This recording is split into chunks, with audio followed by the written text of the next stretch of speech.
Hello, everyone. We've got signings, we've got trades. I've got a small window, but I figure I would come and provide a place to talk, discuss, and explain why I think this trade happened and what is going on. This goes to the holidays for the Cleveland Guardians on this emergency edition of Locked on Guardians. Tanner Bobby of the Guardians, and you're listening to Locked On Guardians. You are Locked On Guardians, your daily podcast on the Cleveland Guardians. Part of the Locked On Podcast Network, your team every day. Hello, everyone, and welcome to the show today. I can hear my son melting down upstairs, so hopefully that is not coming through. I figured I would throw this up here and try to do a quick one. So I know people are all over the place with this. Let's get down to it. Why do you trade Josh Naylor? And I think one of the things that this had nothing to do with ownership. Like I see people in the comments doing this. They literally signed Carlos Santana for exactly the same amount of money they're going to pay Josh Naylor. So this was not about money. They just moved from one guy to the other. And like, let's be very honest about Josh Naylor. Can we do that? Can we be completely honest about Josh Naylor? He had conditioning issues, which led to health issues, which led to his offensive production actually going down. And then the postseason was a disaster. The postseason was an absolute disaster for Naylor. They were never going to sign him at all with the health issues and being a first baseman. And again, his performance last year was not as strong as a year ago, and it was incredibly inconsistent. And I think that is probably one of the big things when you're looking at Josh Naylor, why they were willing to move on from Josh Naylor is he is incredibly up and down as a player, and the health issues and the conditioning. And like I said, we have to be very honest about Josh Naylor, which is you're going to have more health issues when your conditioning is poor, which is where his is. Yeah, he hit 30 home runs last year, and that's great, but he actually had worse production than he had the year before, and his defensive metrics cratered, and he also stopped hitting lefties. He was bad in the postseason and then couldn't hit lefties all year. Like his ability to hit lefties in 2023 went away. And then you're looking at a player who has power, but was going to walk at the end of the year. Like that is just the way this was going to go with him. So they decided that they would get more overall value or maybe a safer bet with Santana. You can argue one way or another with that. But they decided that he was the player to get. And in terms of Josh Naylor, just again, to talk about the consistency, a 152 for March and April. May, he's down to a 97 in terms of W runs created plus. A 131 in June, a 106 in July, 113 in August, 106 in September and October. So he actually, his second half, he was a 105. He was about a league average first baseman. A 105 is about league average. He was a league average first baseman with bad defense. And when you're looking at league average first baseman in the second half, and again, the overall concerns. Like I said, last year was his first healthy season that he's had here. He said the conditioning is impossible to ignore. The fact he was going to walk. Why do they make this trade? Well, I think they decided that there's two ways to look at this. When it was announced, I mean, I was sitting there tweeting saying something else is going to get announced. And did I have inside information? No. Like you don't make this trade and get what is the whatever anyone's like. They took the best offer they could get on Josh Naylor. And we've warned you all off season here on Locked On Guardians that there was not going to be high value on him, that a guy with his health history on a 1-year contract playing a less valuable position, he wasn't going to be highly valuable. That's just how that works for, everything when it comes to players. He's just, and we saw that to a degree in his return. Now, I think people are not being quite fair with the return. Listen, is it what I would have wanted? No. I mean, in an ideal world, honestly, I think you could have almost signed Santana because Santana is going to do a lot of what you're hoping David Fry would do. And I just don't think you can count on David Fry right now, unfortunately, for this team going forward. That's part of my concern, and at least for this year. So I think, sorry, I'm just trying to get the monetization turned on very quickly, and I won't be the best speaker because, I would like to benefit from this as well. But sorry, everyone give me 1 second here. I was trying to race in and get this done, and now I need to just make sure that I get everything turned on, and my phone is being a pain in the tuchus.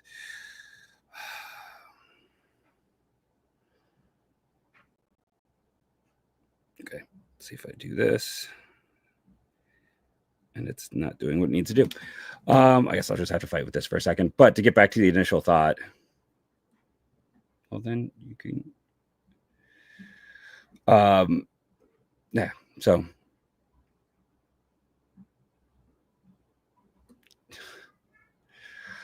So again, Josh Naylor was your average player by most WAR metrics, which is, I know people don't care about advanced metrics, is 2.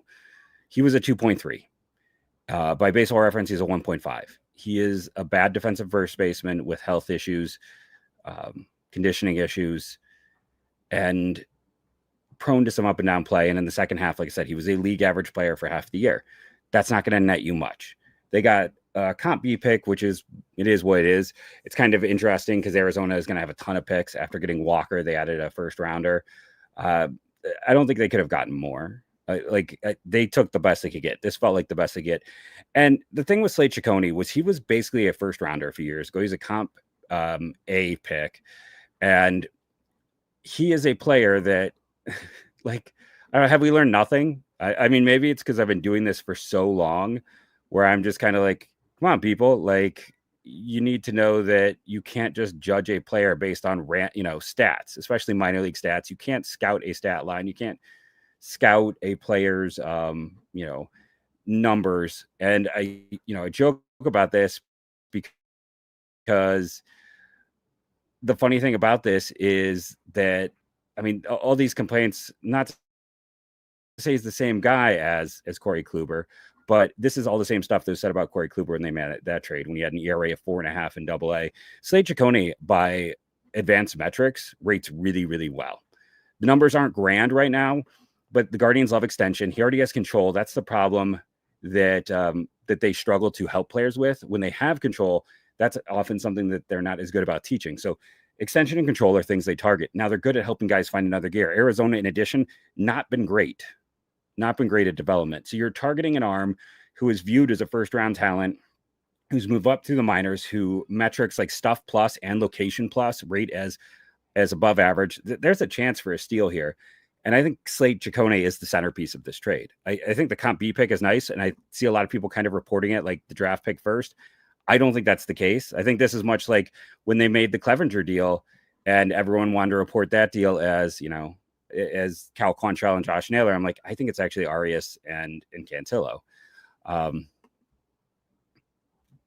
Naylor, they looked at Naylor versus Santana, and they viewed, because they're paying Carlos Santana and Josh Naylor the same amount of money.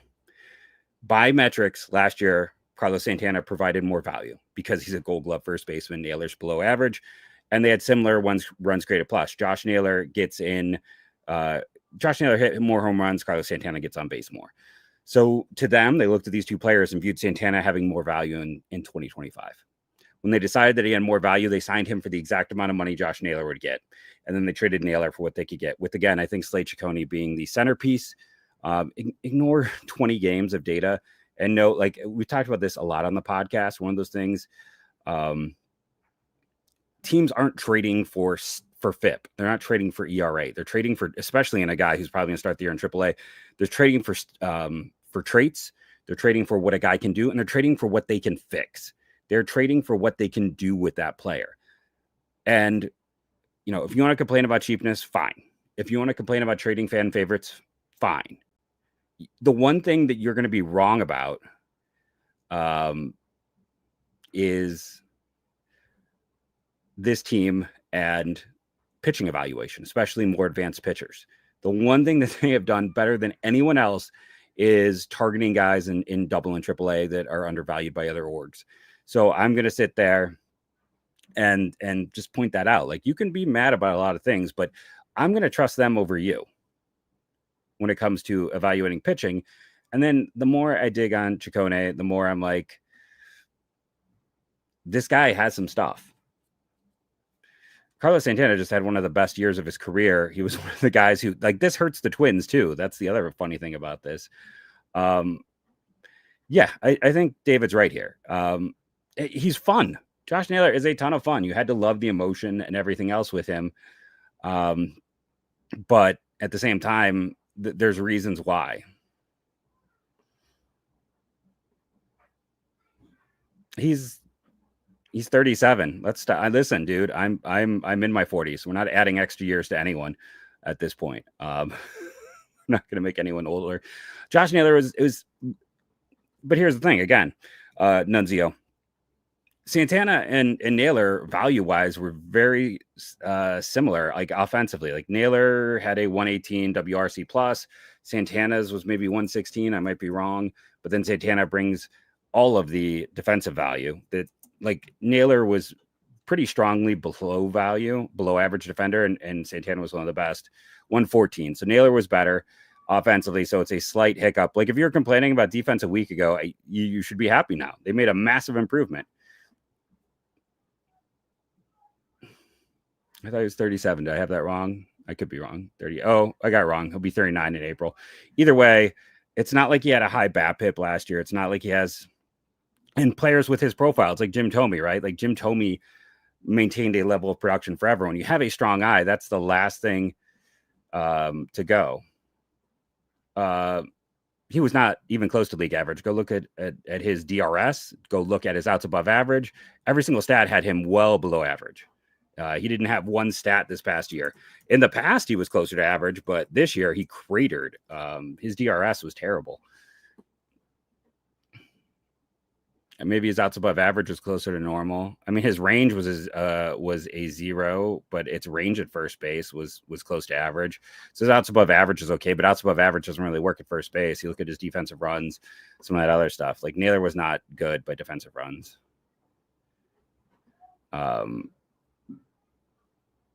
I'm not being an apologist for the team, Mr. Hat. I mean, I have always been low on Naylor. Like, that's, like, I got to be honest about that. Like, that's my just general view, is I'm worried about health and conditioning and the long term of that. I've never been the Naylor person. I've always been a Santana person. I don't think so, because again, the reason they traded Naylor is because they essentially got someone else for 1 year. It's 1 year for 1 year. And with Santana, it's like I said, there was a little surprised at the cost. I mean, for the person saying he had one good month, he started out slow. Then he had a 109, a 174, a 108, a 99, a 119. He had a 115 in the first half and a 113 in the second half.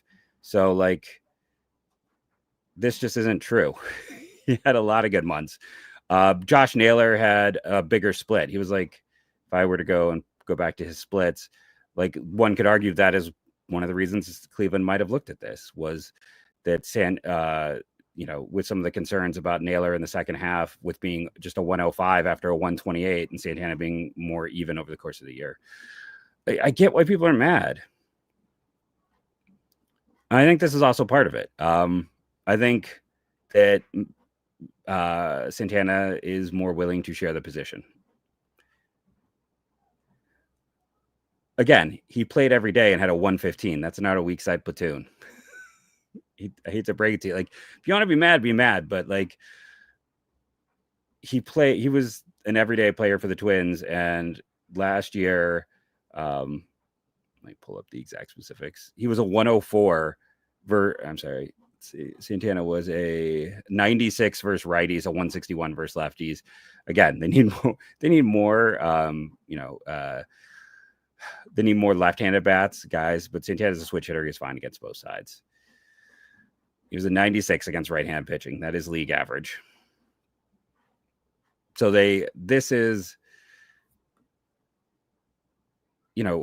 was made on a very basic level. And it's not carrying water for the front office. It's not about ownership, because they literally did not save any money today. They view Santana as having a better chance of having Santana plus Chacone having a better positive effect in 2025 over what is happening, over what Naylor can bring. That's the view of it. Yeah. Here's my question: how many times has Chris Rose ever seen Slade Chacone? How many times has he scouted Slade Chacone? Like, this is what drives me nuts. Like, how many times have I seen Slade Chacone in the minors? Zero. I'll be honest about that. But what I did is I saw him a bunch of Miami. And then I go and I look up someone like Eno Saros, and I look up stats of people who do a lot of stuff, who have more information. I see that he is rated highly by Stuff Plus, that his pitching stuff is good. I see he has long extension. I see his control numbers are great, which this team is better about helping guys find stuff. His four seam isn't great. But this team is also great about teaching a cutter, which I think might be instrumental. I apologize.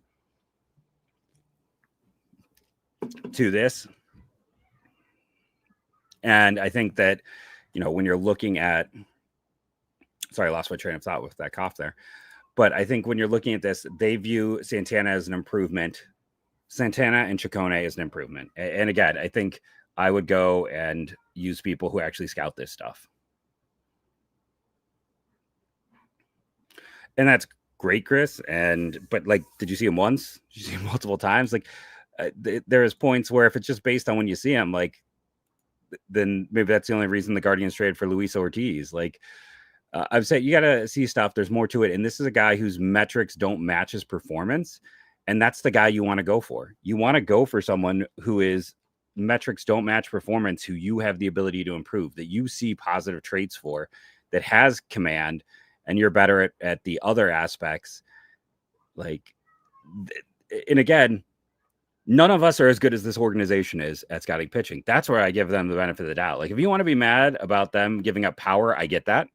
If you want to hate on this deal because they need more power and they just have less power in the lineup, that makes sense. That is a logical point of view. If you want to get mad on it because of, you think that age is a bigger risk than health and conditioning, I can understand that. If you want to be mad because you think maybe Santana should be cheaper, I can get that. But the one thing, like, I will carry water for this team when it comes to evaluating higher level pitching. That is the one thing they do better than all of us. That's the one thing where I think I do have to give them the benefit of the doubt.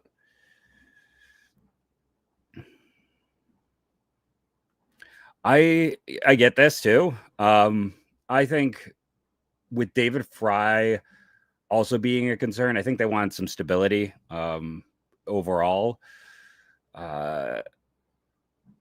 Like, I think it just gives them another bat that they know isn't going to disrupt the clubhouse. And I think that they valued also that he's a flexible guy, because Eli Morgan isn't that good.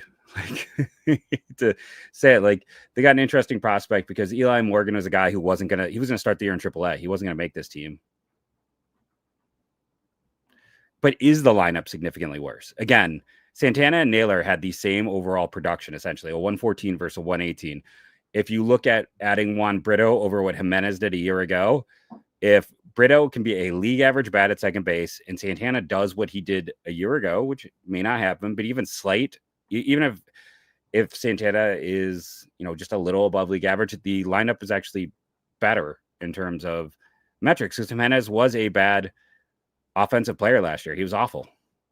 Like, that's the thing.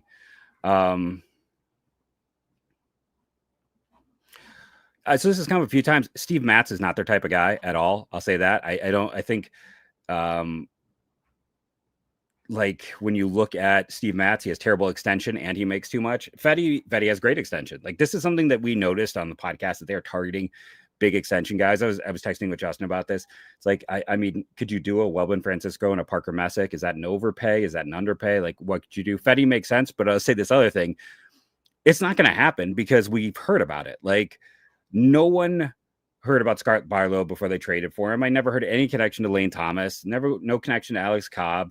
This trade kind of came out of nowhere. It was just us kind of like saying, well, Arizona might need a first baseman, but there was no rumors between these teams. It feels honestly that, like, if it's being reported, then it's probably not happening. Why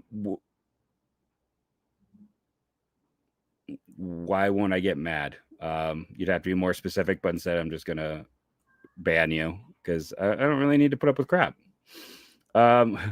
Listen, I'm not saying he's an ex-Kluber. I'm just saying that you can see the way that you want to take a risk on a guy. You can see why this is the guy they took a risk on. Sometimes it works, sometimes it doesn't. I mean, I've been doing this for so long. It's like I can think back to Connor Grams for Rafael Betancourt, and that ended up being a stinker of a deal. Like that didn't work out at all. Connor Grams was the pitcher out of Connor Graham. Grams is out of Xavier, but like they don't all work out. Like Tobias Myers, we all make fun of that deal, but Myers has turned into a major league player, and that's probably their biggest failure in terms of evaluating a pitcher is that then they gave up on Myers after trading for him too quickly. Like that's my point with it is like for the most part they hit on these guys though, and if they are buying on Chacone, then I'm interested. And like I said, just pulling up again, Eno Saras, like league average stuff plus location. And this team's really good at working with guys on cutters. I think that like if you can get him to replace his four seam with a cutter, they might be onto something there. I mean, the WRC pluses are in the same range, Chris. I hate to break to you, but at the same time, they got what they could get for Naylor. They viewed this 100% feels to me like there's only two ways that I view this trade having happened. One, they decided they like Santana more, so they just went out and saw what the market was on Naylor and made the move afterwards. Rather than if you announced that you signed Santana, maybe that hurts your position in terms of spending. Or they really liked Chacone, had some talks about it, and decided to make that trade and then pivoted to Santana. And maybe he was heeing and hawing, and they're like, "We'll give you the same amount of money," and he was no longer heeing and hawing.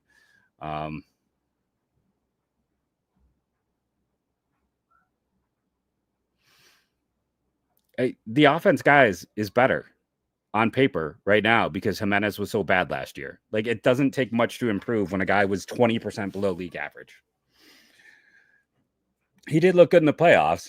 It's funny because people want to argue that, the sample size of stuff, and that is small sample size.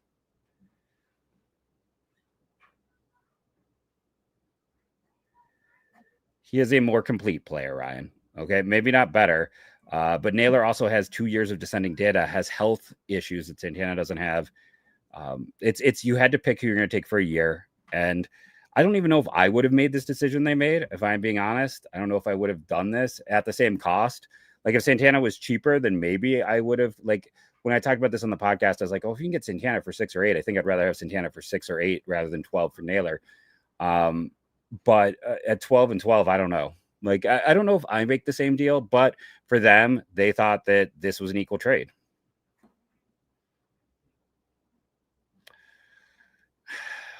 I mean, they should, right? After having the high pick and some of the deals, they should have a top 5 minor league system. Okay, so John, though, you're every day. I appreciate you, but you also have been one of those people who has hated on most trades. I appreciate you and I appreciate what you're doing, but like there are people I know your names because I remember seeing that. Well, thank you to Alex. Yeah, he'll be missed. I don't know if he strikes out less though. Like Naylor, the one thing that you can say about him is he doesn't strike out a ton. He's only at, let's see, he was at 16%. So I think, not to put you on the spot after you're nice enough to do a super chat, I'm not saying this to be mean, but Santana actually strikes out more than Naylor. I want to say just very well. No, I guess they're about the same. So, I mean, Santana is like a 10th more. So I'm wrong. You can be right there. But either way, it's like, yes, Naylor was a great clubhouse guy. Santana is a great clubhouse guy. A lot of stuff with Santana through the years is about his defense. So it's one of those things too. Like I would have to go and dig, but like they were very similar players a year ago. And again, I don't even know if I make this move, if Santana has $12 million.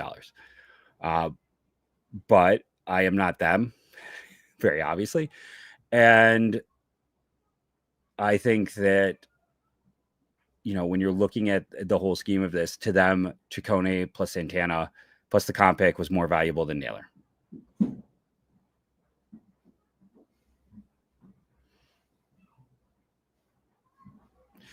Right now, everyone knows everything. I also like everyone who wants to, like, I don't know, like someone at Kepler signed with Philly. He's already $10 million. Kepler got less than Santana, but Santana had the better year.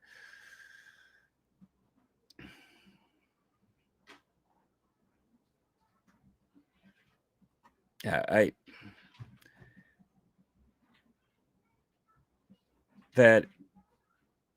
agree here with David. It's like everything kind of could have gone either way.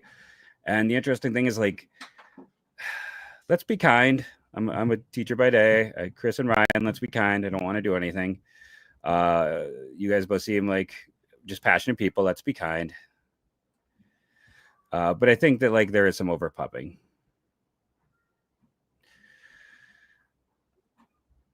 And I get this. Matthew's 100% right that we feel that, that it's gone backwards. And I guess that's just where I stand opposed, because I was concerned about Naylor, because we have 2 years of declining data for a guy who, Naylor is going to be 28 next season. At age 27, the data went backwards a little bit this year. I know he hit more home runs, but the overall production was not there. And in the second half he tailed off.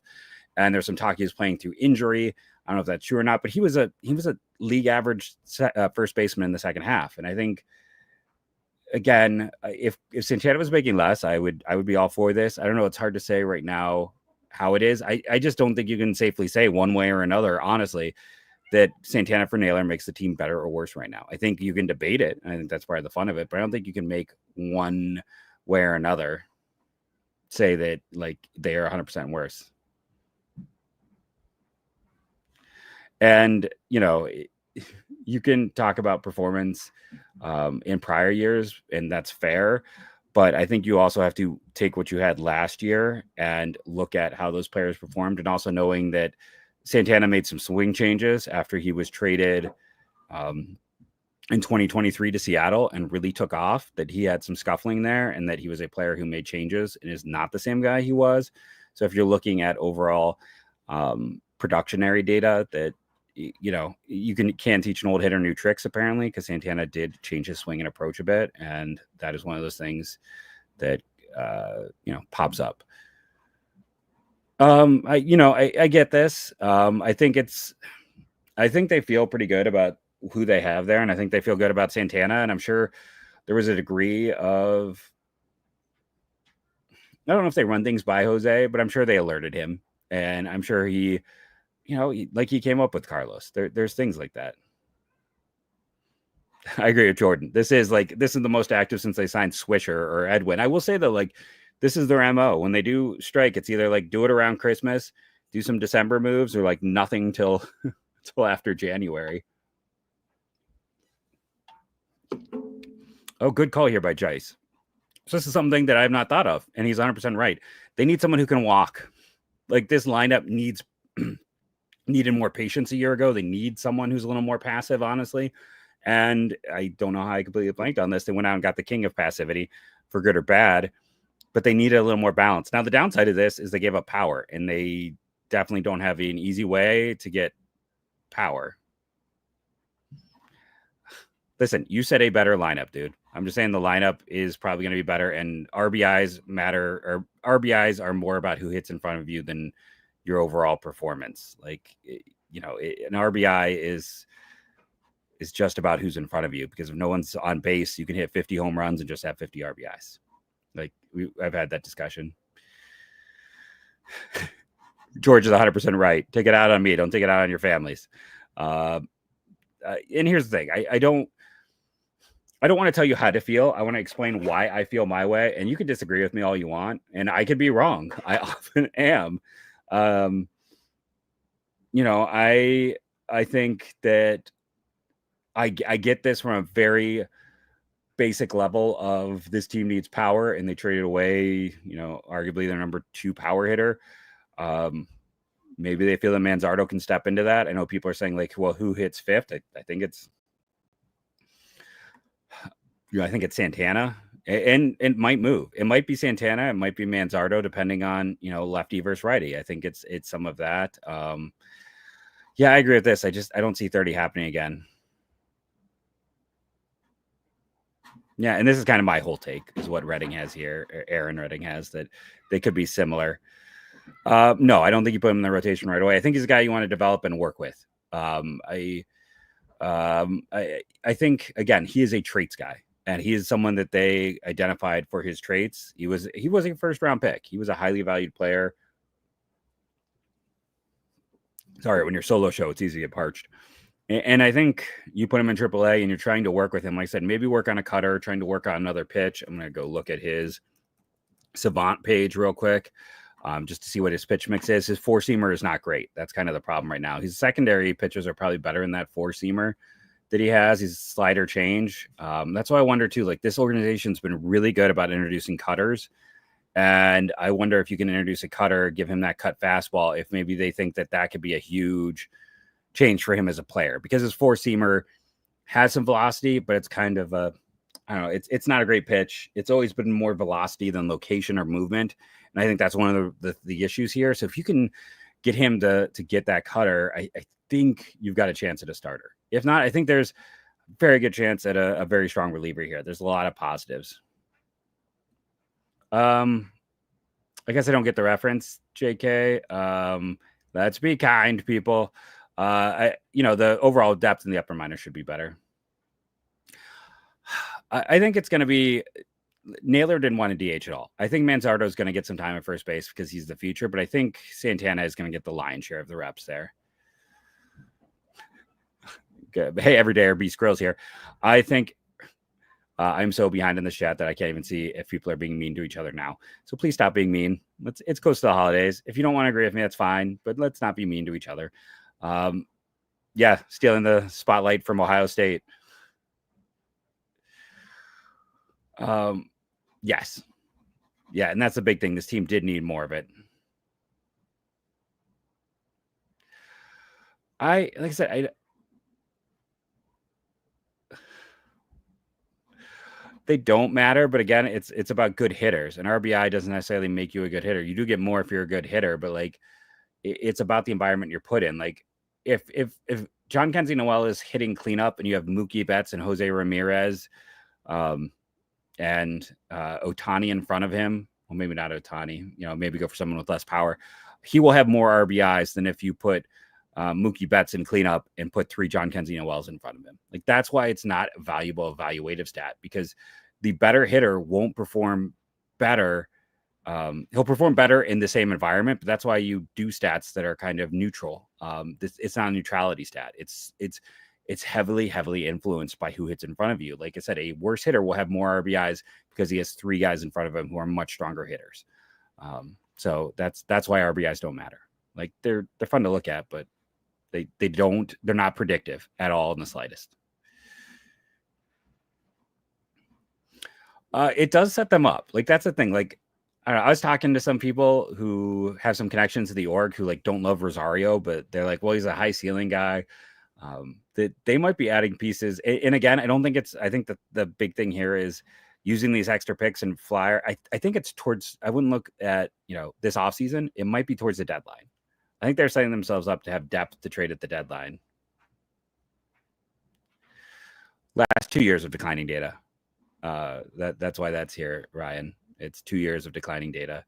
I understand you're upset, dude. I just don't agree with you. And that's how most people are taking it, that the comp pick is the most productive thing. But I think Chacone is the centerpiece. I honestly do. I think we'll get more opportunities to play first base than if Naylor was here. Naylor was not willing to DH, from what I heard. So this gives them an opportunity. No, because qualifying offer is going to be $22 million next year. He would not have got the qualifying offer. If you listen to the show every day, you'd know that I have talked about how Cooper Engel is the biggest sleeper prospect in the system.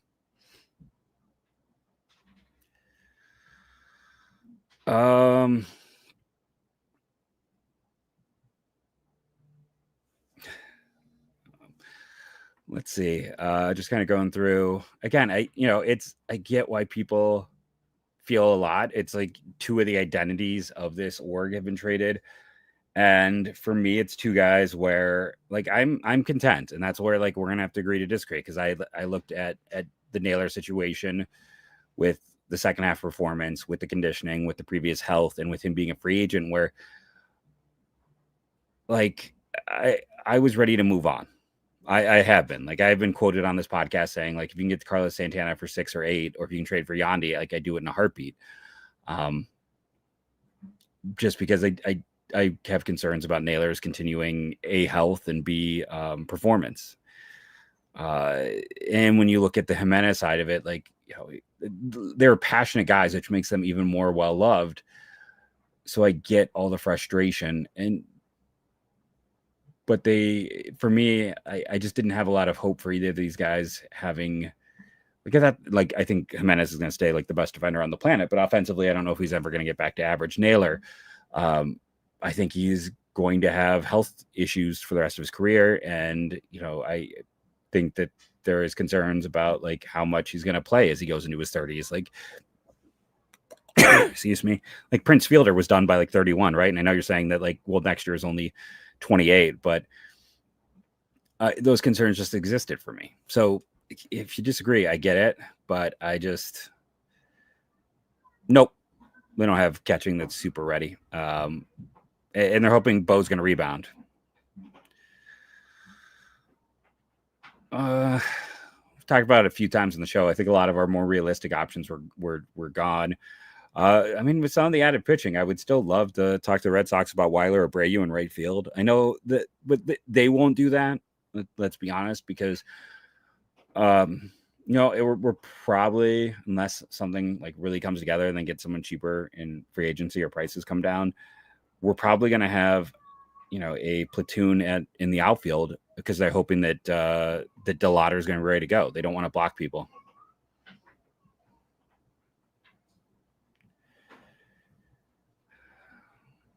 I hope you're right, Rocco. I hope you're right. And that's the thing. Like, if he's a rookie of the year candidate in year 1, then no one's going to care anymore. Like, that's just the truth of the matter. Because for as much as we'll talk up defense, as much as I'm talking up defense on Santana, we all tend to look past defense for the sake of offense. So if someone's there, no, I think Brito's going to start the year at second base. Kafis, I'm kind of, I want to see him. He kind of faded in the second half. I'm very curious to see how he performs for the rest of the year. I would love Sixto. I don't know if it's going to happen.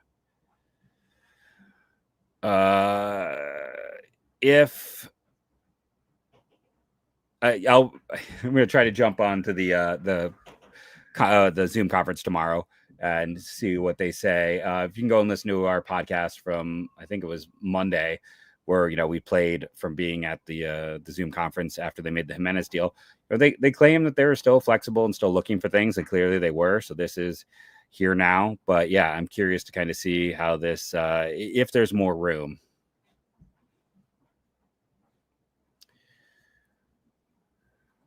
I mean, it's a solid get for that cost. Like, Chacone is interesting, but people were down on him. Again, I'm going to point out, though, if you go look at the Arizona Diamondbacks, so if I'm going to pull up their roster resource page now, they're all external. They don't have any internal pitching. Like, Zach Gallen was not developed by them. He was external. Brandon Pafat, I probably said his name wrong because I get it wrong every time. He was internal. Ryan Nelson's a good story for them, but like Merrill Kelly, external. Eduardo Rodriguez, external. Their bullpen, Jason Martinez, who was great for them, was internal. Kevin Ginkel was internal, but a lot of their other pieces have been trades. And through the years, they have not had the best pitching developmental system. So I think that also comes into play. Cleveland, we know, tends to go for orgs that are not consistent. So it could be a win. I don't know. People will call me carrying water, but like, I just don't doubt on this team when it comes to pitcher evaluations, because they've done so well with it.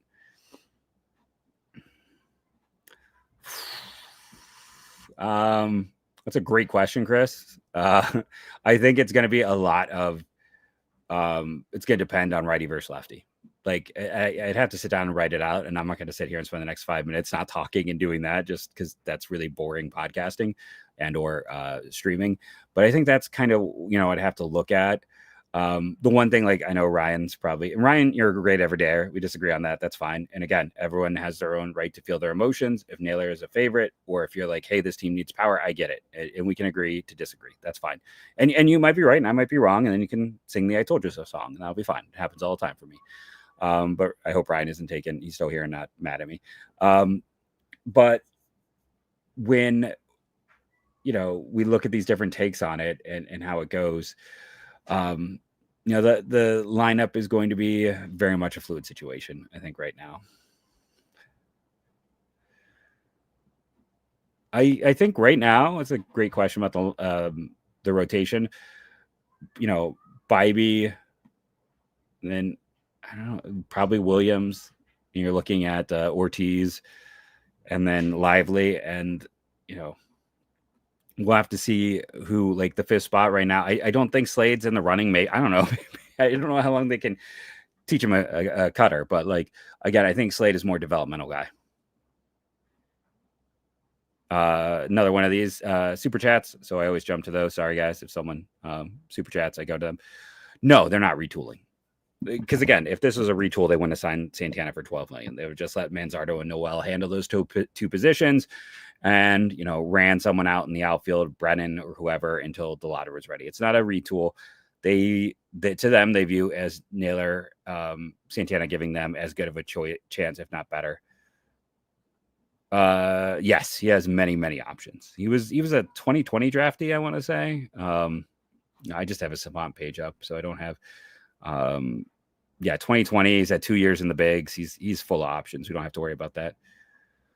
I agree. That fifth spot right now is like an Allen McKenzie death match. I mean, I wish drastic, but at the same time, like, the problem, it's not Santander, because the issue with Santander is he's a DH, and they just went and gave signed Santana, and then you've got Manzardo. So Santander really can't play the outfield anymore. I was just kind of curious. And here's the other thing, honestly, you have to look at what the free agent market is in terms of signing. And I know I talked about, like, I was shocked to see him get $12 million. I would much rather have $12 million for Santana than 12.5 for Paul Goldschmidt, because Santana was better a year ago, and they're about the same age. So I'd rather go with that. So it's also like, this is where the market is. Like, Paul Goldschmidt got $12.5 million. And if you want talk about, decline, that's a player who is very clearly in decline. And so, as much as I don't love, like, he was a below league average player last year. He was I believe a 98 OPS plus, a 104 RBAT plus. I'm over on Baseball Reference. And that is how quickly it can fall off. He's about, I think, a year younger than Santana, basically. And that's the thing. If he's getting 12.5, I think Santana at 12 is actually a decent deal in that regard. No, and this is a great call. Like, I agree. That is nice that they were able to do that for him in that way. No, he's not catching anymore. I'm not the biggest Noel guy, so to me, I don't think it would have worked out. It could be. Comp picks are hard to trade. That's the one thing that, like, if they trade this, they now have 2 of them, and 2 pretty highly ones. I got to see exactly where Arizona's pick goes. Like, the comp B pick for 2025.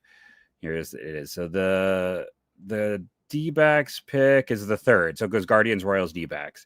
And with the 2 recent signings, Christian Walker and Max Fried, that comp B pick has moved up 2 spots. Both of Cleveland's have now. So that's kind of something to point out. I don't know. I don't know if that's his game. If he's got, I mean, he might fall into some, but I don't know if he's a 30 home run guy. It should improve defense at first base, but I don't know how much that's as valuable as second base. I mean, for now, yeah, I kind of agree. Like, I'm just kind of not. I was such a fan of Brennan coming up, and I wish, honestly, I'd never given up being a two-way guy. He was drafted as a two-way guy. He was a nice lefty at K-State, and then he'd be a lot more valuable on the roster. But I'm not a Noel guy, but I'd almost rather just see him play for the ceiling there. Does this trade? I think, like I said, there's 2 ways to look at this trade, and I don't know what it is, and I'll be curious. Like I said, tomorrow I'm gonna make sure that I'm at the conference to ask them what came first. Like, Did the trade develop, then the signing, or was it the signing, then the trade? Because that's the context I need. Because if it's the trade, then that means they were really high in Chacone and they made the trade and then pivoted to Santana. If it was, we think we can sign Santana and we think he's as good as Naylor, let's see what the best offer is with teams we talked about. Like, I'm kind of curious to see. Yeah, and like I said, I like the Diamondbacks quite a bit. I would have liked to have seen them make the postseason.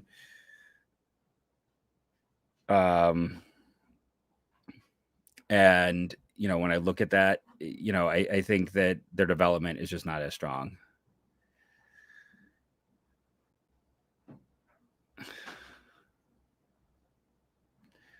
There's also this. They have a lot of pitching. A lot of it's, like I said, the external. But there's stuff there that Cleveland. I'm not going to put the one person up here. Naylor is solid. He's an upgrade from Walker. There's no world where Josh Naylor is an upgrade from Christian Walker. Not a world in any way, shape, or form.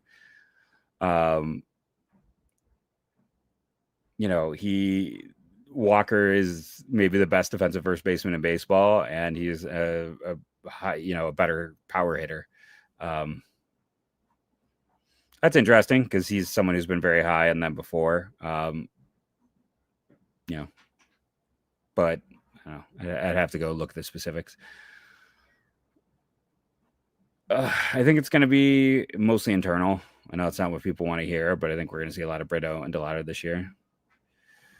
I mean, Kwan's got 3 more years with this team. Like, yeah, maybe in 2 years. They're not trading him beforehand. They traded Jimenez beforehand because he wasn't going to have a lot of value in a few years. Like, this was just where it is. Like, they weren't going to, like, they moved Jimenez because that contract was going to become untenable. Naylor is a 1-year guy.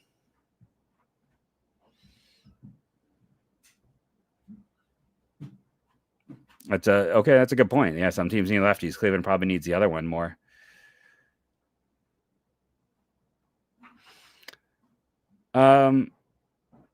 There might be some degree of this. There's been points where we know there's been some hard feelings with Josh. He was not happy when they moved Savale and some other bits and pieces. Yeah, I don't see how they get power either at this point, unless you're hoping it's one of the players going to come up.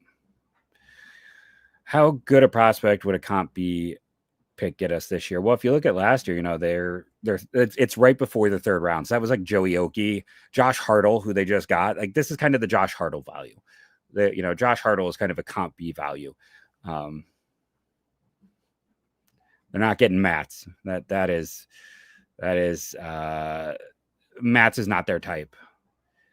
But it sounds like it's going to be Brito. This wasn't about the Dolans. This was nothing. It's the same amount of money.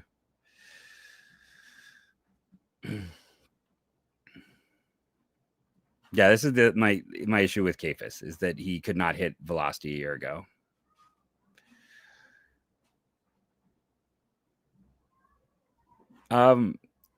When you're looking at Slade Chacone,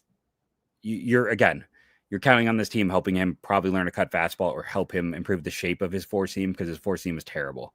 When you're looking overall at the player, like, maybe he's just a reliever, but they liked him enough that he is, to me, I think for sure he's the centerpiece. No, and that's fair. Yeah, I mean, I think that, like, offense does matter more, and they did probably get a little worse offensively today. Like I said, I don't know if I would have done this deal.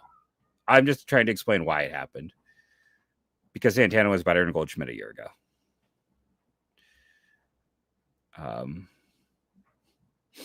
This is true. The Clevenger deal has been, and I'll point out too, when the Clevenger deal happened, everyone screamed bloody murder at the time. And we can go back to Clevenger and the Lindor deal. And I remember all these tweets about they traded Mike Clevenger and Francisco Lindor and didn't get a single top 100 prospect. But it's worked out, it's worked out really well for them. So, like, maybe I know people will say that I carry water, but it's like, they're pretty poor at signing free agents. Let's be honest. Like, that has not worked out for them. Giving money to guys in free agency has been kind of a disaster. So you can almost probably bet on Santana pooping the bed next year. But making trades like this is where they have been their best. And that's why I tend to have a little more faith. Do you mean Jordan Montgomery, the pitcher here? If so, no, just because his money is so huge. Jake D here. They spent all of the money from Naylor on Santana. You can't complain about owners today. Like, there's plenty of time. If you're going to go back and complain about ownership, that's fine. But, like, today is not the point. Like, this isn't the day about that.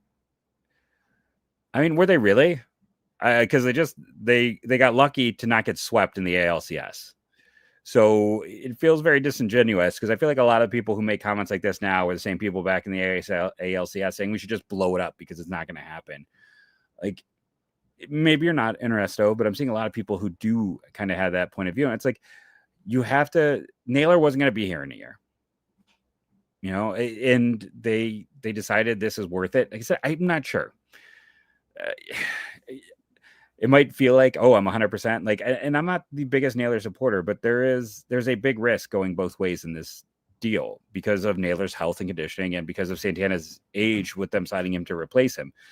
So, it's interesting, but it's a pretty big risk. I will say, like, why weren't they making trades like this a year ago when they had all the firepower? I'd have loved to have seen them adding more compy picks when they had like the first overall pick.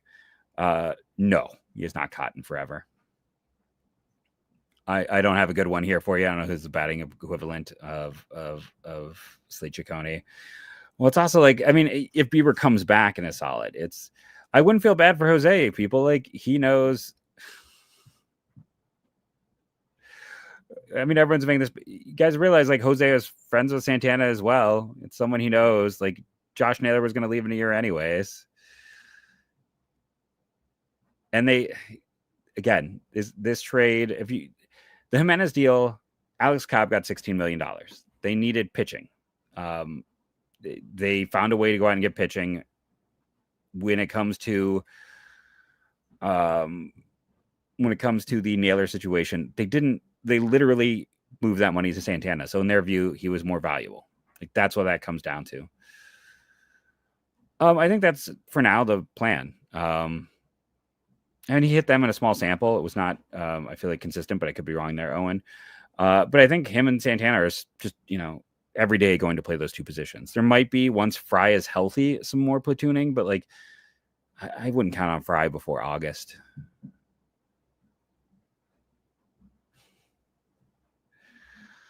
I mean, Jake D, you're here to complain about something, and I have to be like, sorry, dude, this is like an Arby's. Like, you're complaining about something that has nothing to do with the day. You're being silly.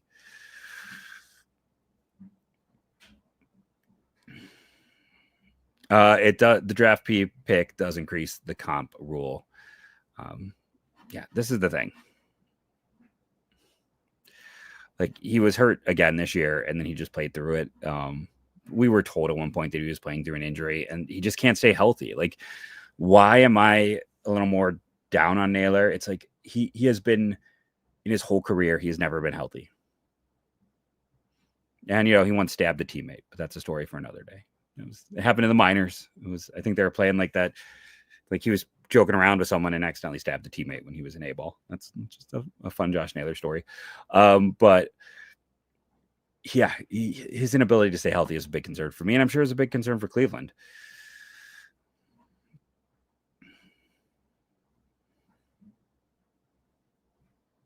And the Jimenez deal makes him better if Ortiz is a solid pitcher. And there's definitely a world where Brito offensively is significantly better. Like, Jimenez was an 82 WRC plus a year ago. Like, his offense was bad. He was one of the worst, everyday players in the lineup last year. There's getting a solid starting pitcher, and then Santana could outperform if Naylor gets hurt. Like, there's a pathway to that.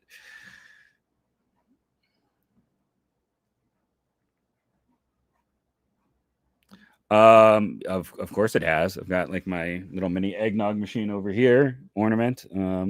I just finished off the current container. Let's see. I use Blue Sky. I use all the social media. RBIs don't matter, dude. They don't matter at all. It's about who hits in front of you. It's context data. It's not providing any information. And the fact that you want to know how we know it's not valuable. Jimenez was one of the worst hitters on this team a year ago. Like, that's just the truth of the matter. He was. And the fact he was third in RBIs is because he hit near the top of the lineup, and it shows that why that is not a valuable piece of information. Because when you're looking at who the best hitters on this team, where it was Ramirez, Kwan, Fry, then it was Naylor and Noel over data wise. And you got like guys like Brennan and Manzardo and Schneemann and Thomas. And you have to go all the way down to like, he was better than Rocchio and Naylor, Jimenez was. So, he was bottom 3 amongst your regulars. But the fact that he was third on the team in RBIs is exactly why RBIs are not a valuable stat. You just made my case.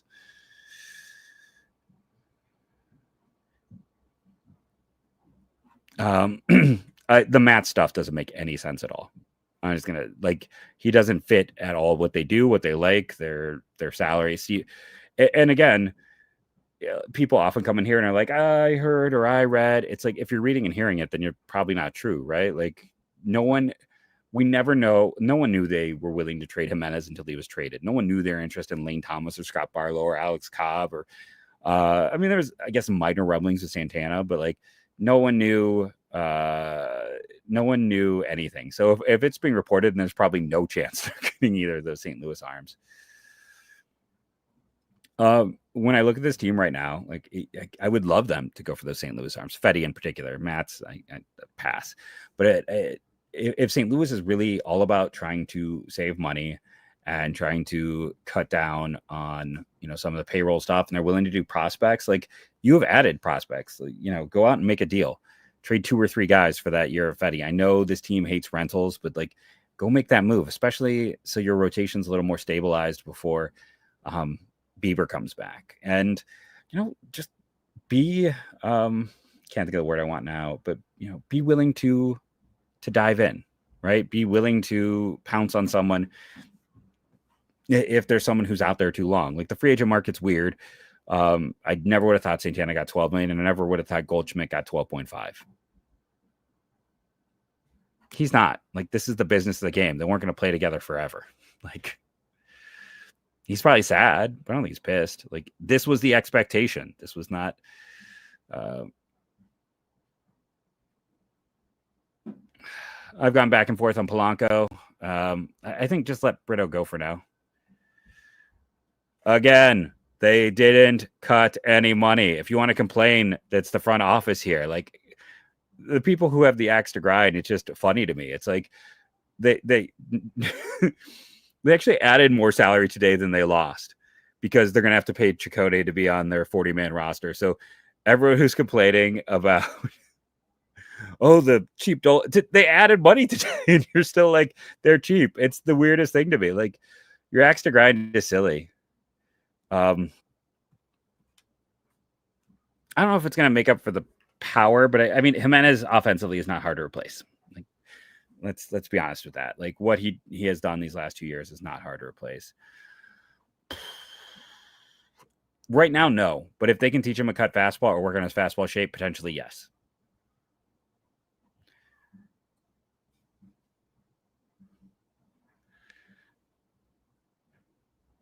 I'm surprised by this too, honestly. I don't know why you guys didn't sign him. That's not that much. I think not signing an outfielder or trading for one is the DeLauder influence. But again, I don't love that, because I don't know if that dude's ever going to be healthy.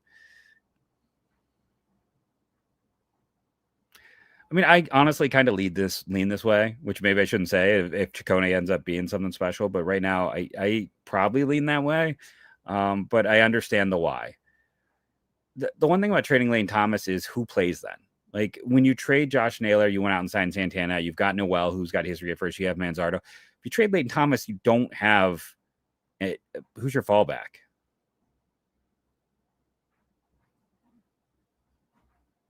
And neither is Josh Naylor.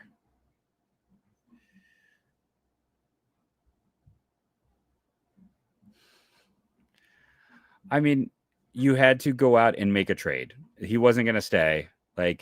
They got Jimenez, who turned into a pretty solid player for them. So that's a net win. When you make a trade and get Jimenez was 3 years and Ahmed was 4. I mean, you get 7 years. They got 7 years for one. They only had 1 year of Lindor when they traded him. They got 7 years for one. Isaiah Green was a recent draft pick who just has not hit, and Josh Wolf's been cut. Green is probably going to be cut sooner than later.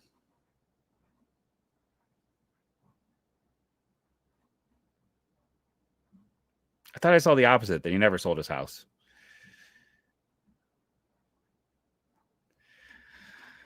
Listen, the whole point is to see if you can make it, right? Like, this team probably shouldn't have made the ALCS a year ago. If we are very honest with that rotation, they should not have made the ALCS. And you know what? Detroit probably shouldn't, with their being very similar, should not have beat Houston. But it's all about the postseason, is you never know what's going to happen, and staying competitive gives you a chance. So this whole you're never going to win anything thing is just kind of old. But it's all about the closest this team got to winning a World Series was the year they should have never made the World Series with their pitching injuries. So Chacone has great command. He has excellent extension. We know that is important to Cleveland.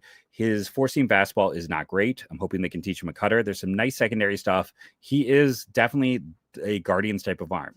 They are not good at working guys up their command or control. They are good at helping them find another level and to work on pitch development. So I think he's interesting. Yeah, go ahead. It's always good.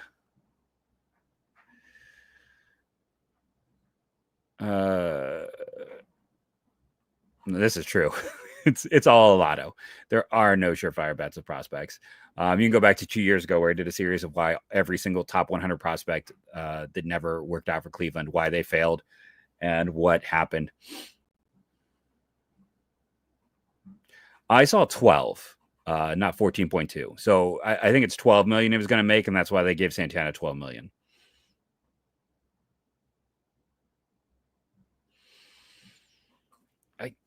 I mean, they won the division pretty well. They've got their own guys ascending as well up the minors. You got to wait and see. Like, they weren't supposed to make it last year. We'll have to. I mean, I thought that this was setting up a signing, and then they did the signing.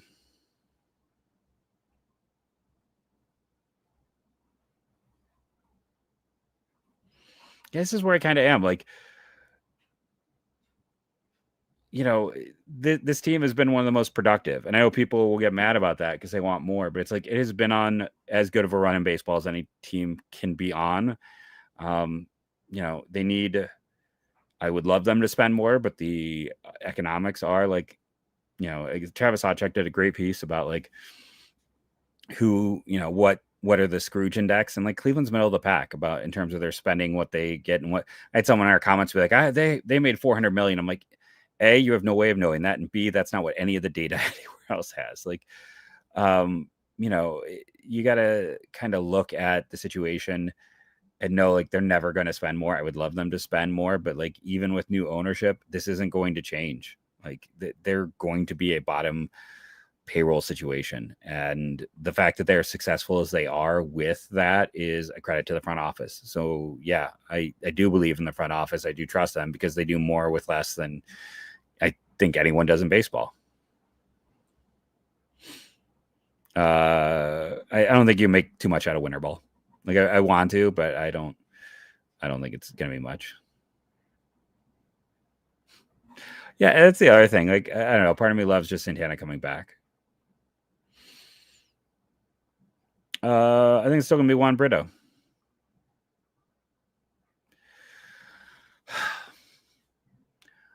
I think here's the thing. Now you're going to call me a hypocrite. I think no, but the no is because of the other pieces they lost. Like, I think no, because I think Matt Boyd made them better than Luis Ortiz.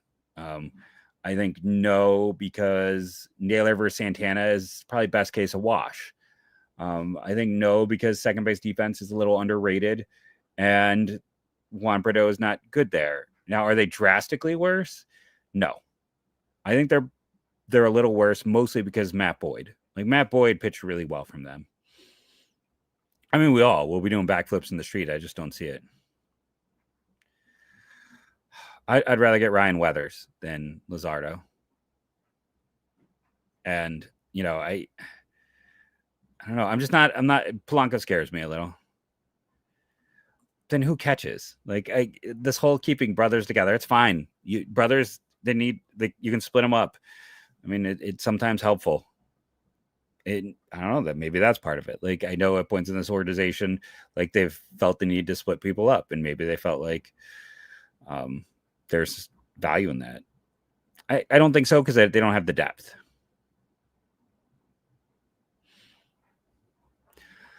On the other side of it, they're hoarding prospects that I think we look at what they did at the deadline, and you look at who they drafted. And again, I think it is setting up that they maybe aren't going to make the big move now, but they're adding high salary or high ceiling pieces, and that's what's tradable.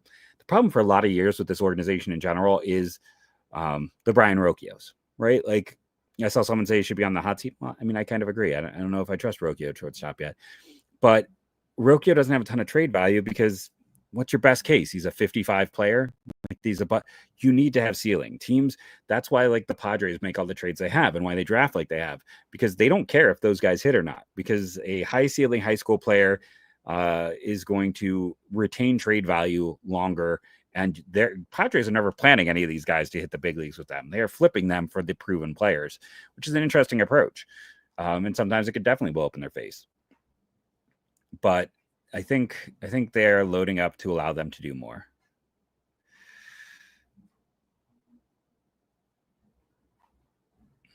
That's on some BA. I guess. What do you mean by BA guy? BA is taking there. I didn't watch the video, so I don't have a thought on it. If he wants to sign, you're not trading that comp pick for the money. It's like he's just going to sign. But I don't think he's going to want to kind of sign. You can trade for international money. You always can. Like last year, like for instance, when they traded for Zach Kent from Texas and I think Pete Strzelecki from Arizona, they did trade comp money, international money to them. But here's the difference, dude. It's similar sizes, but the average income in San Diego is so much higher, and you have all of the businesses that make a lot more money. It is a different bracket of money. Like the industry in San Diego is much different than the industry in Cleveland. The average income is much higher in San Diego than here, and that affects a lot of things.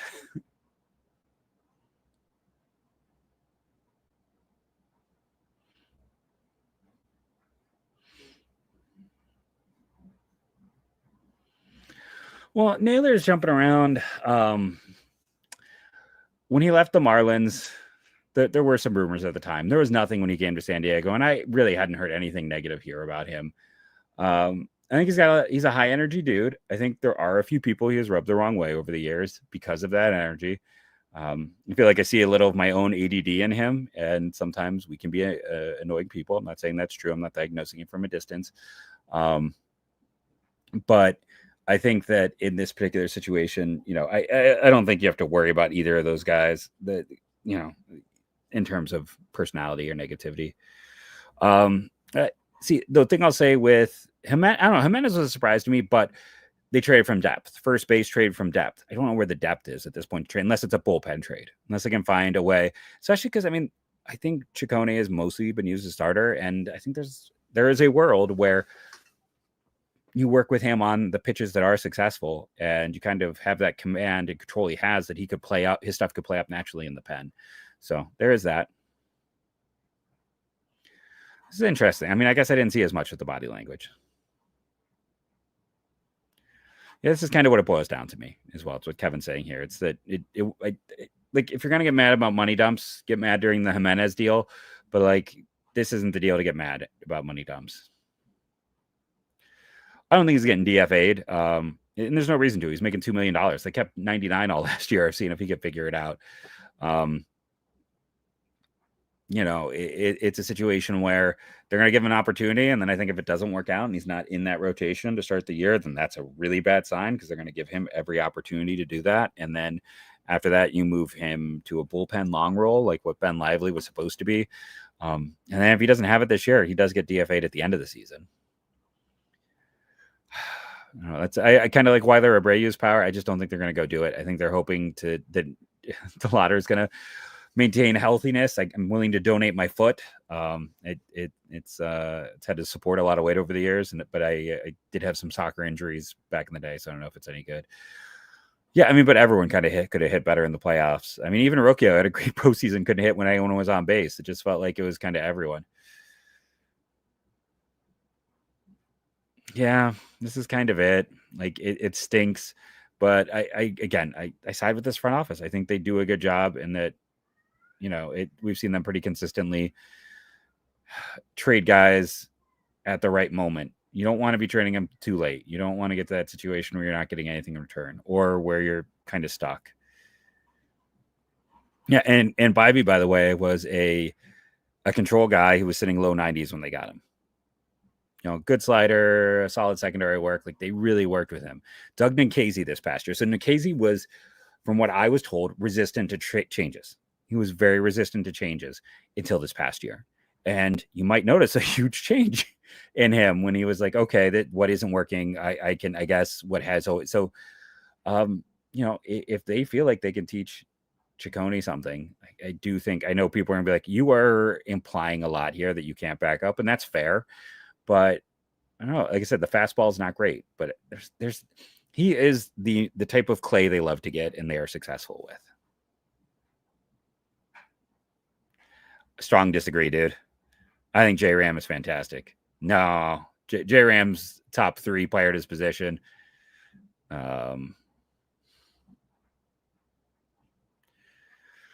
Yeah, that's the thing. It's like Boyd was great. I want them to, because I think right field is a poop show, and until Chase DeLauder proves that he can be counted on, I can't count on him, and I would love to be wrong. I've always been very concerned about guys with health issues. Ooh, just had a 20-person drop, so sorry to the 20 people I offended. But I think that, they don't want to block anyone. So unfortunately, I don't think it's going to happen. I mean, I agree. I think it's an overpay. I think there's risk with his age. He could fall off, but I'd rather have him than Paul Goldschmidt, who got even more. We can all pray, wish, hope. Yeah. I mean, I don't think it's going to happen. I think they're very different hitters throughout their minor league careers, but man, that'd be nice. I mean, it is interesting. A lot of people feel this way. Like, I don't know. Like I said, I think it's a lateral move. But yeah, and if you're the other way, like Kurt's here, like I said, it's not about money. Like, he did hit pitches. I don't know. I guess a lot of people are commenting on the ego stuff, and I haven't seen that or heard as much. The injury prone is my concern. The conditioning is my concern as well. Yeah, and I've had some of this too. Like, I think sometimes, I don't know if it's depression or addiction. So maybe not that part, but sometimes it's harder to be in someone's shadow. That's the part. Sorry, I should have read all of that. and this is true. Like, consistently, catching are the hardest things to find. And yeah, this I don't want to wait for DeLauder. I don't want to just put all my eggs in the basket of someone who's had health issues. I mean, you're just showing you haven't followed this team long enough. I mean, there has been some historically bad trades in the history of the Cleveland Guardians. And I think they likely are.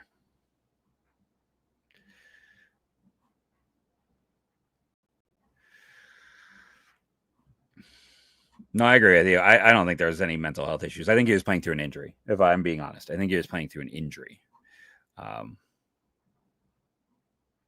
30 hours bye-bye. I don't know what that means. I don't know what this means. Sorry, dude. I have no idea.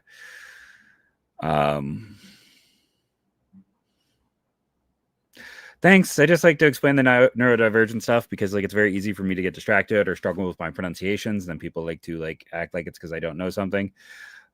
Thank you. And I see a few of you here. It's the same thing I tell my students. Like, I'm very open with parents and students. Like, you got to understand that it is, we're all different. And we all operate different ways, and we find different ways to be successful. And there's a lot of ADHD people and a lot of people on the spectrum in front offices right now. I'm just going to say that. Like, there's ways that it works. Yeah, I mean, this is what stinks. This is why I never bought like a jersey until Jose signed. Like, it stinks. This is why, like, they need to fix the game in a way. Like, it's just awful, and it kills a city like Cleveland in general that they can't keep players. Yeah, I mean, maybe a different owner who's not afraid of having a loss would change things monetarily, but like it's not going to move the needle a ton unless someone's willing to take big losses. So the way baseball is, it's a haves and a haves nots. Tanner was great. Tanner was fantastic. Yeah, this is my agreeing with another every day here in Anthony. Like he just fits them.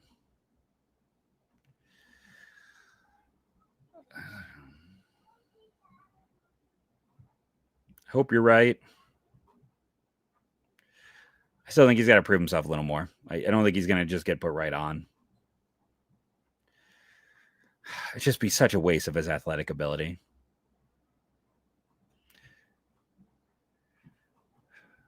If you believe this, dude, then you shouldn't be upset by this trade. Like, if you think Noel can do what Naylor did, then you should be happy.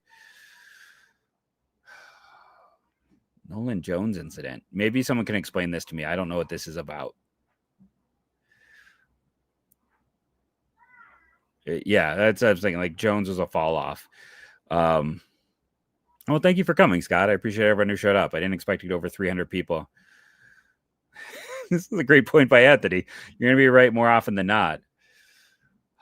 Yeah, I root for this is the ultimate wish. Like, forget Noel hitting 30 bombs and becoming a league average player. If Espino comes back and has 10 years of straight health, he's going to win multiple Cy Youngs. I firmly believe that. Like, I think that kid is special in a special way. So, like, I think if he was the guy who could come back, and just be the ace. Like, I love Tanner to death, but like, to me, there's 10 aces in baseball. Espino is that guy where like he had some DeGrom in him. So like that's the wish. That's the one thing if I could control it. Yeah.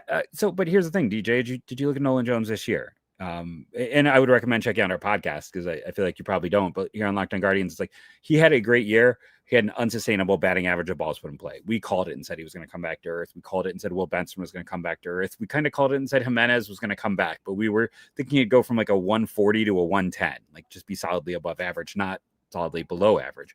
So Nolan Jones had a fantastic year, but regression was coming. Like I don't think there's a chance where Juan Brito, the player they got in that deal, ends up outperforming him this year. I mean, I will too. Like I can't think of a bigger wish I have. Jeez, David, thank you, man. I just, like I said, my wife you should all be thinking of my wife right now. She's the one doing the heavy lifting at bedtime. So I could hop in here and do this for my 7 and 3-year-old. So yeah, she's the true hero. So I can come down here and talk about baseball. Yeah, I mean, whatever we can do. Can we get him like a cybernetic foot? Whatever we can do to help him out. I like Nolan Jones quite a bit. I think he's going to be solid. I think he's going to be league average. I think there's a chance they still lose that deal, but true. I mean, Naylor got together a little bit in the final game, but like it was pretty rough in between. That's an interesting side bet for sure. I just don't see a way. I don't see a way that they have any value. To me, they're just fringe guys. Thank you, John. You're one of those people I can count on, like popping up every day. Like I said, I understand people's frustrations, but I don't know. I'm not upset. Hey, thanks for showing up, John. Appreciate it. Like I just felt like people would appreciate having a chance to talk.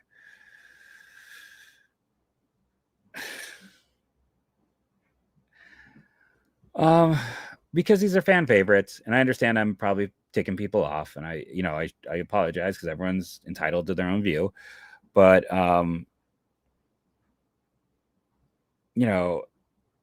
if it's a player you love, it's a player you love, no matter what was going to happen. Yeah. Well, thank you for showing up, Chris. I would. I don't see how it's going to happen. Yeah, I mean, I don't think he's going to fall apart. that they're going to fall apart. It stinks. But he was, like I said, honestly, he was like the third most important hitter on this team a year ago, maybe fourth when Fry was healthy. I'd like to see just a little more consistency out of him. But I'm terrible. Where my concern, listen, I am, 6'1", 240. I am overweight myself, and I just know what being bigger over the last like 2 years has done, like with my knees and things like that, and your ability to rebound. And it just makes me very nervous about that type of player aging into their 30s when your body is not as able to recover and you already have health concerns. And I'm trying to be very careful and gentle with all of it. But like it is just not ideal. Like the parts of the bodies that fall apart are the ones he's already had issues with, and the repeated wear and tear are things that aren't going to get there. I reached out to Justin. He said he couldn't show, and I was like, well, I'm going to hop on and just talk. Yeah, I agree. To the person who, this one, it's like they're worse, dude. You lose Soto, it's a different. Soto carried them in the postseason. No, like that takes a massive, massive fall apart. I agree. They're bad at free agency, objectively bad, so I don't see that happening. But I would love to have seen over the years, like they thought they had a Sean Murphy deal done, and it fell apart. They thought that they were going to get Matt Olson, or they thought they were pretty far down the road before the Braves came in, and Oakland would have probably been better off making those trades with Cleveland instead of with Atlanta with the way they've turned out. So it'd be nice to see one of these hit. I don't see how you can say this. Like the Twins are worse than they were, and they have no money to spend at all. Their pitching is a mess, and their prospects aren't going to help them. The Tigers have a lot. They got hot, ridiculously hot towards the end of the year. They're a good young team, and I'm scared of the Tigers. Kansas City also had a lot of offensive struggles. There's not a horse in this division, right? It is just going to be about who can stay healthy, who can develop, and who can fight till the end. Like, to me, there's not someone you put the mantle on and say that that's the team to beat here. Like, I just don't see that in this division. That leg injury, man, he's had several. This is true. Like, I'll think about his grand slam against the Twins, where I'm sitting there. You can go find that episode back when I was doing solo shows and they were long shows, and I'm like losing my mind. Like, it was one of the best shows we ever had.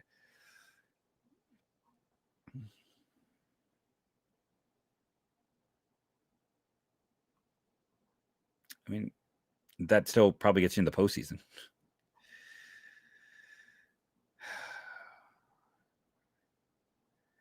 I would bet there's still a move or two. Like, and people probably don't want to hear it this way.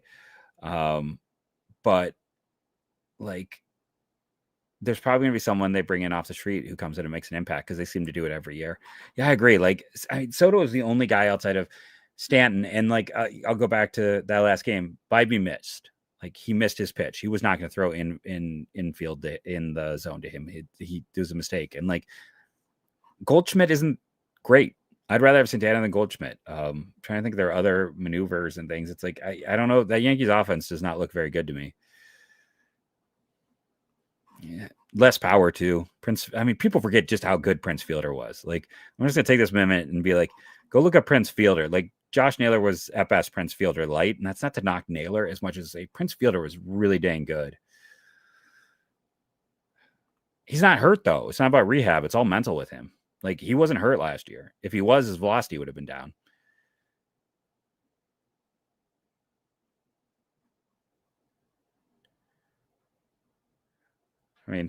I would love something like this. It's just not happening. Yep, White Sox, you heard it here first. Aaron's taking all bets. I believe so. I could be wrong in that. But yeah, it falls apart.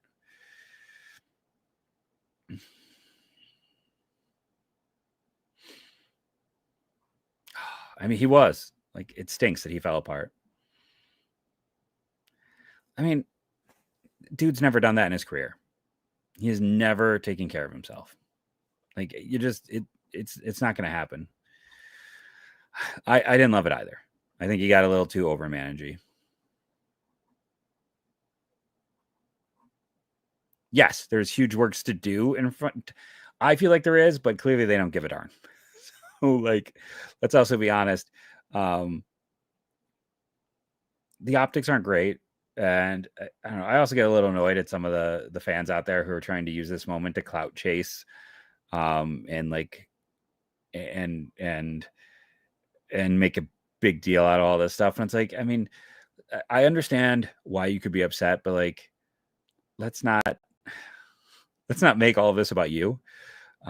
Sometimes it feels like there's a lot of people who want to go and make these moments about them. And I'm not talking about any specific people. I've seen about 10 to 20.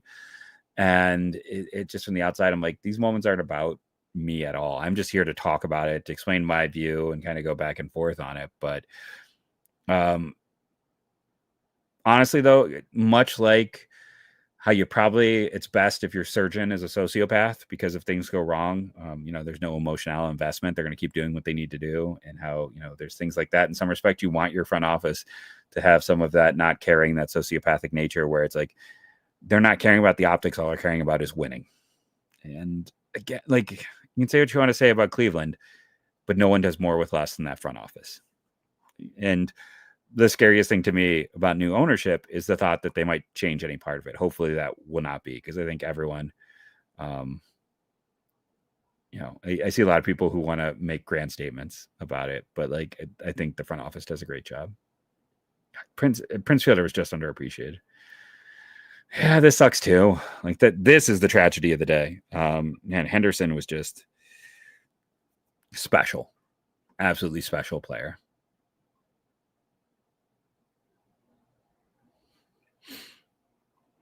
That's better than Robert Tractor Trailer. I mean, did they, or did they just play well and have a team who, was built to be more successful in the postseason with that bullpen? Sorry.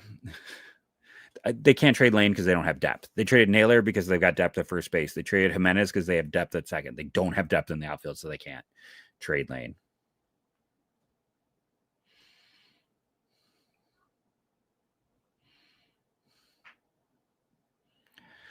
I mean, but in fairness, I think that's all of them.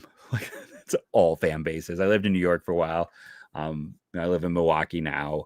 I was in Columbus for years and years. That's all fan bases. That's fan bases. It's short from fanatic for a reason.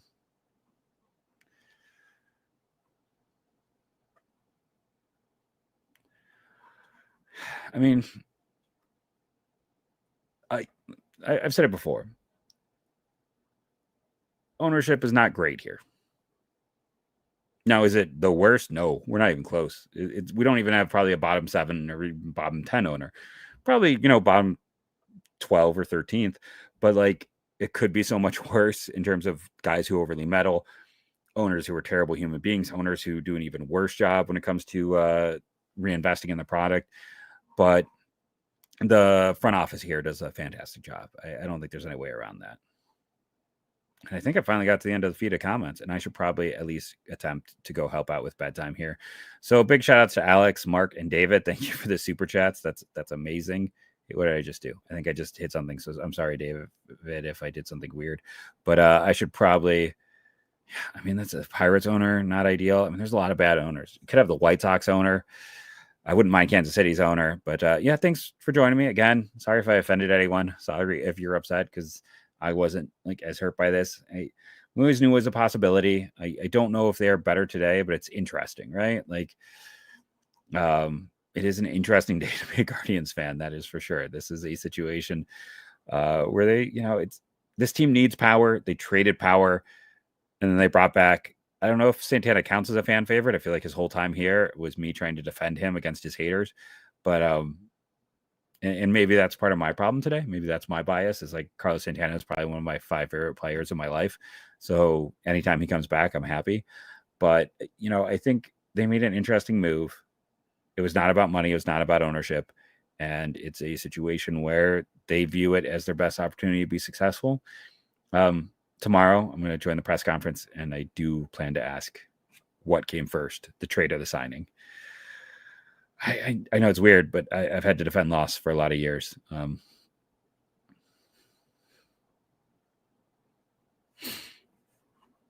think this is fair. Like, Cleveland fans are passionate, but yeah, I was on Long. I mean, I wasn't in Long Island. I was on Long Island. I lived in Brooklyn in the year. I was in Brooklyn for about 5 years. But thank you all for joining. To anyone who's not a subscriber, consider subscribing. Make sure to hit that like and everything else. Hope you enjoyed the content. And again, like, feel your feels, right? Like, if you hate this trade, hate this trade. Like, I can't change your mind.